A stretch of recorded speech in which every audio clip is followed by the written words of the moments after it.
today I want to recreate this top. This is the Clementine shirt by Son de Fleur. It's a super flowy, linen-y shirt with the super cute bow, and I love the big puffy sleeves. The shirt is $205.28. So I'm gonna try to recreate it in my own way using a shirt that I got at Goodwill. This is the shirt I got at Goodwill. It's a super big green plaid shirt. It's from LL Bean. It says wrinkle resistant, but I beg to differ. It's an extra large tall. So I'm hoping I'll have enough fabric to make those big puffy sleeves. I feel like the first thing I want to do is take this collar off. I'm gonna do a white collar.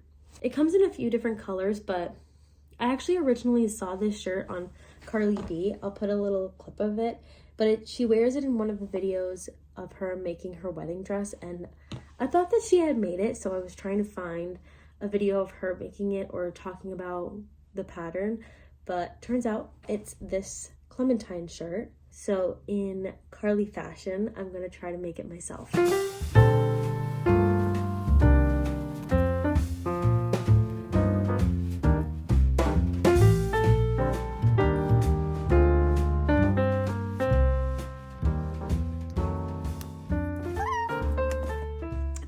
Do is just make a long strip, kind of like this, slightly less high, so maybe like that much.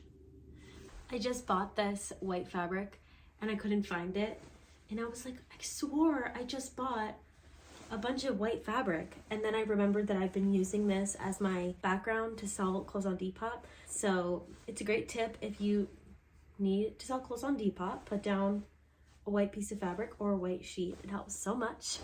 I'll link my Depop below if you want to buy something.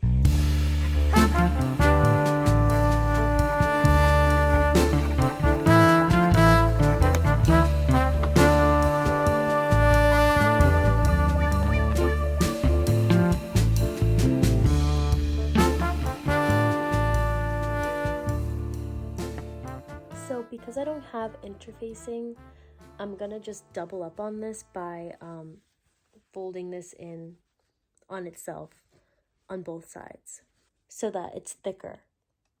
I'm watching the clock because I don't want to be doing this too late since I have work tomorrow, and I feel like that song from Sabrina Carpenter. I've been really liking her lately for my drives. She's just so good.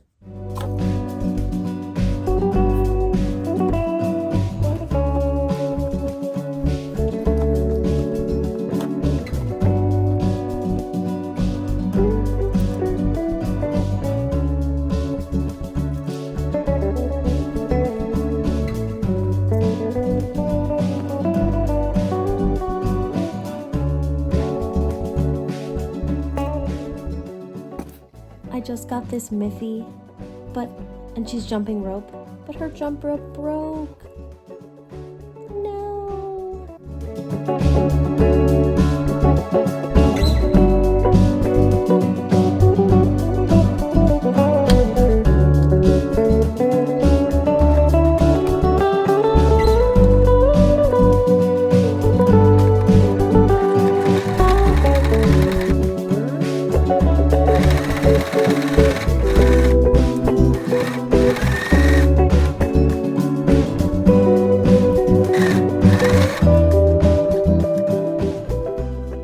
So here I'm making the ties for the front, and what I did was I just cut some strips. I think they were about 2 inches by 18 inches, and I sewed down one end, flipped them inside out, and pressed them, and then I attached them to the collar. So I just attached the bow, and I think it looks really cute. My next step is going to be to hem the bottom so that I can use this extra to make the sleeves a bit puffier.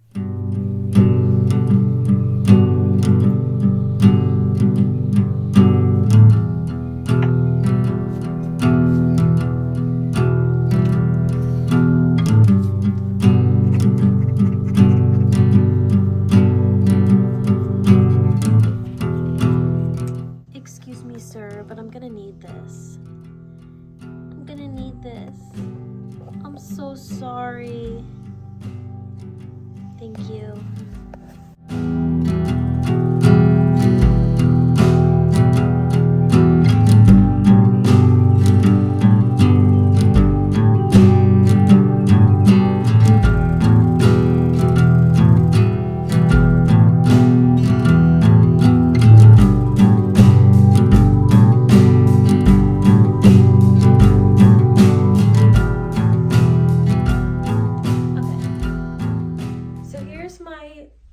I cropped it.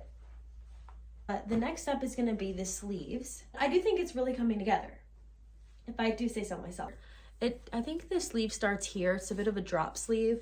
And the sleeve has a little bit of gathering at the top, and then it all comes together and it's like super puffy and big. So now I have this extra piece, and I think what I'm going to do, I'm going to remove the sleeves and remove the cuffs and add it to each sleeve. I just looked down and I noticed that I have this, there's this little pocket here. So I'm going to leave it for now. I don't think the Clementine shirt has one, but it's like sort of just blends in. So I'm going to leave it and we'll see. To the sleeves.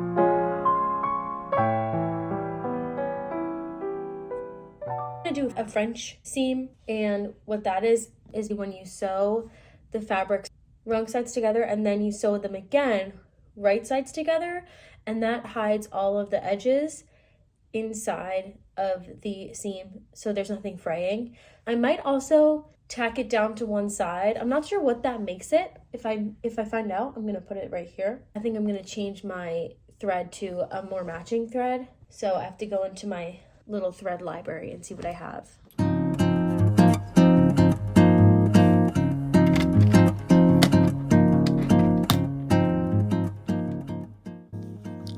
So I just sewed my seams with the wrong sides together, and now I'm gonna put them the way that you usually sew, and when I do that, it's gonna hide the seams. Now it's hidden, as you can see. The next thing I'm going to do to complete the stitch is fold it this way and then just do a stitch parallel to the seam. Hey, Meow Meow.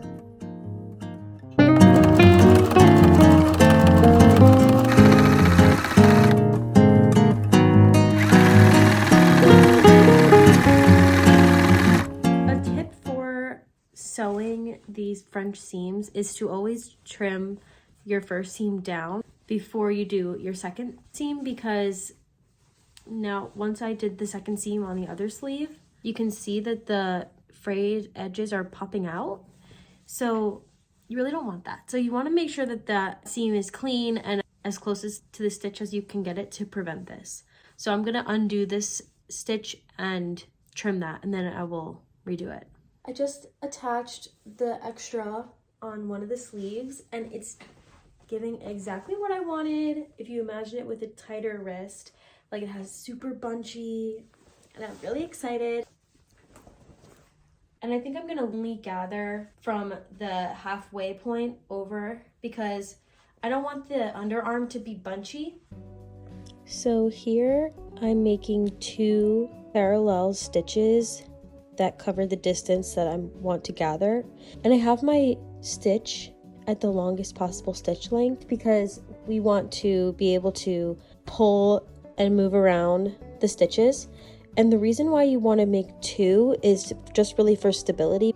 I'm also making sure that the threads on the end of each stitch are really long, and that is so that we can tie them off on either end and pull them. This is a little bit hard to explain in a quick setting like this, so if you want, I can make a longer form tutorial all about gathering.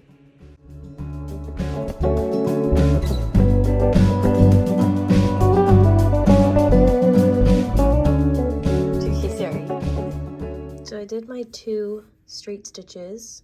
Now I'm going to attach the sleeve to the body. So this is the right sleeve because of this at the bottom. So I'm going to make sure that I put it into the right armhole. Put it right sides together. So right here I'm pinning like normal on the bottom of the sleeve, and once I get to the gathering stitches on each side, I'm going to stop and pin differently at the top. Here's my gathering stitches right here. I learned this technique from Sydney Graham on YouTube. I love her videos. And what she does is she pins before she does her gathering incrementally. So this is the middle, which I marked before I started pinning, and this is the middle of my shirt. So I'm going to pin those two together. And now I'm going to match the midway point of this to the midway point of this. So the way I'm going to do that is I'm going to go in half like this. So here's the midway point of the shorter side. I'm going to put a pin right here. And then we're going to do the midway point of the gathering side. I'm just going to hold that with my finger and match the two together. The measurements don't have to be perfect, but it definitely helps to get it as even as you can. And I'm going to do the same thing over here.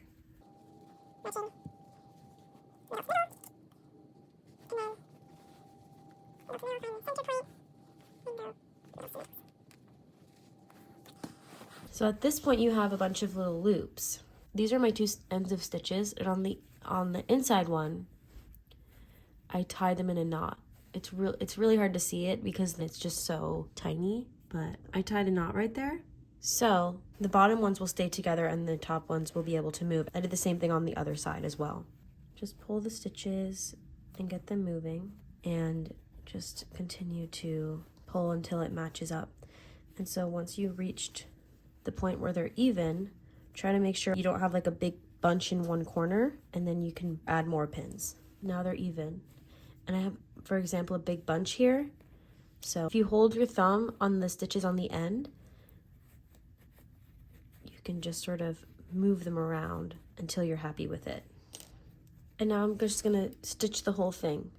I'm gonna just stitch in between, and then I can remove whatever stitches are visible. I can clean that up later. I'm gonna start at the gathering just to avoid as much shifting as possible.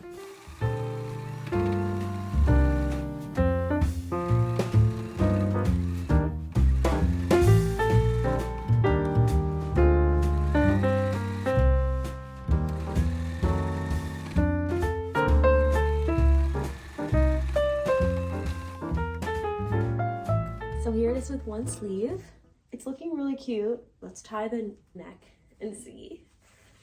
So I think that's good. I'm gonna go ahead and do the other one, but I think the best route is just to press this and do maybe a top stitch to keep this as flat as possible. I'm really liking it. I'm super excited. So let's keep going, and I will come back once I have both my sleeves on.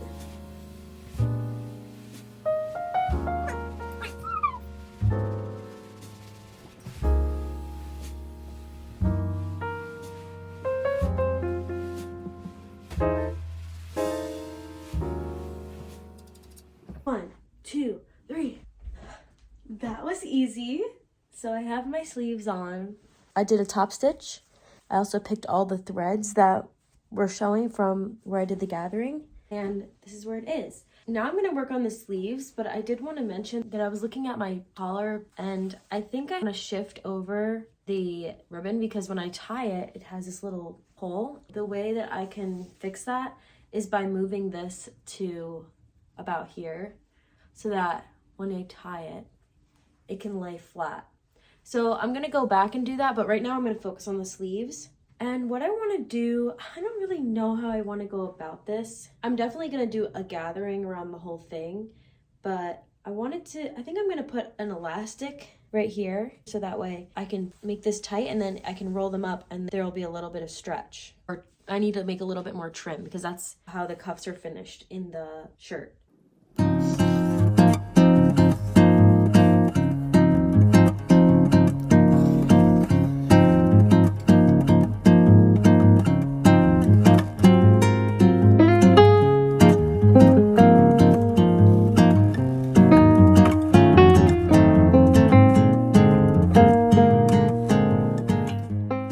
Here I'm making the cuffs of my sleeve. I kind of just eyeballed how big I wanted it, and it ended up being 8 inches. From there, I made those same 2 gathering stitches on the longest setting, and I pretty much just did the exact same thing that I did on the sleeve, but instead of pinning half of it normally, I gathered the entire thing using that same technique I learned from Sydney Graham.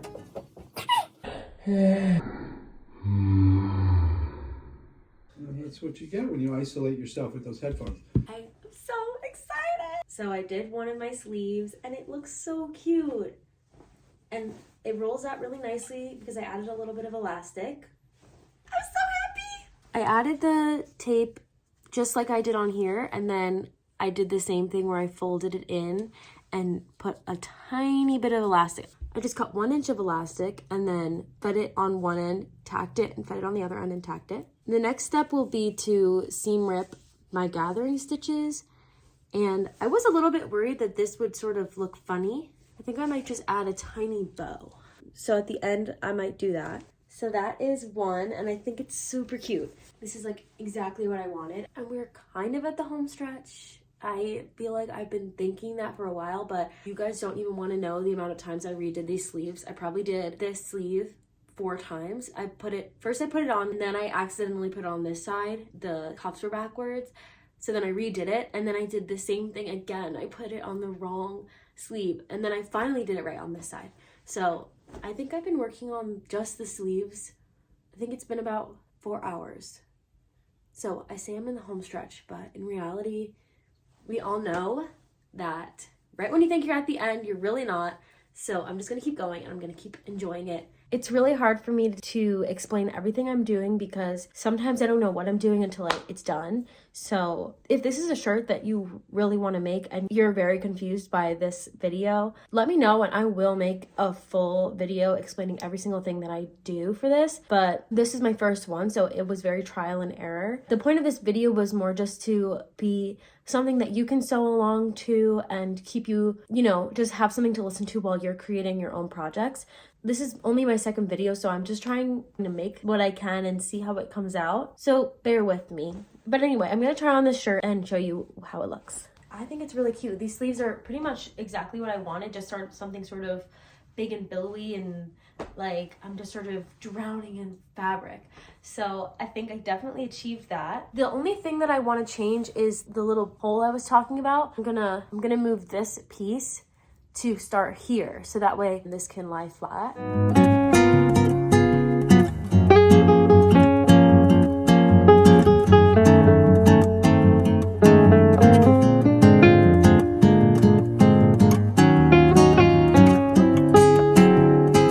It's done! So I finished my shirt. I'm really, really happy with it, and I hope that you guys enjoyed this video. Hopefully you learned something. And if not, I hope that you enjoyed watching me figure this out. I had a lot of fun making it. Next, you're gonna see me frolicking around wearing my shirt. If you liked this video, be sure to like and subscribe and comment below if you have any ideas for me or any questions. I'd be happy to answer any questions that you have. And until the next one, bye. It kind of looks like a pencil. Let's see.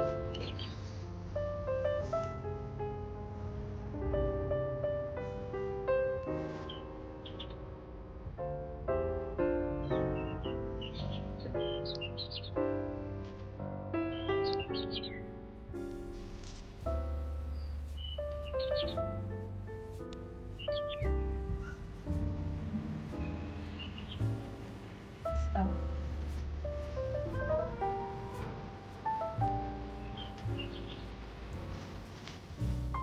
Okay, there.